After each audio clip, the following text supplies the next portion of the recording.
లోపల చూసినట్టయితే ప్రధానంగా ప్రతి బంగ్లాకి సంబంధించి న్యాయమూర్తి కోసం ప్రత్యేకంగా ఒక ఆఫీస్ ఎంట్రీ ఉంటుంది. ఆఫీస్ రూమ్ను ఒకటి ఏర్పాటు చేసింది. సెక్రటరీ కోసం ఇది ఆఫీస్ ఎంట్రీ ఉంటుంది.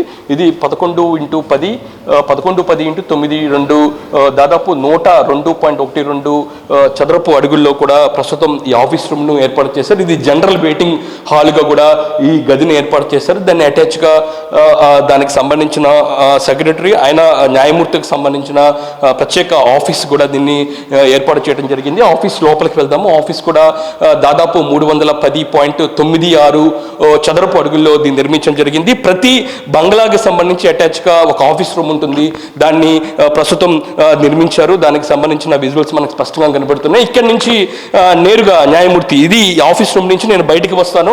బయటికి వచ్చిన తర్వాత ఈ బయటికి వచ్చిన వెంటనే ఆయన నివాస స్థలం ఏదైతుందో నివాసం లోపలికి వెళ్తాం.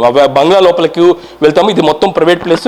ఇక్కడ కట్అవుట్ దాదాపు 264.32 చదరపు అడుగులు నిర్మించారు. ఇది మొత్తం ఒక బ్యూటిఫుల్ గా ఉంటుంది. ఈవినింగ్ ప్రాంతంలోని ఒక ప్రైవేట్ ప్లేస్ అని చెప్పుకోవచ్చు. ఇక్కడ నుంచి లోపలికి వెళ్దాము. లోపల చూసినట్టయితే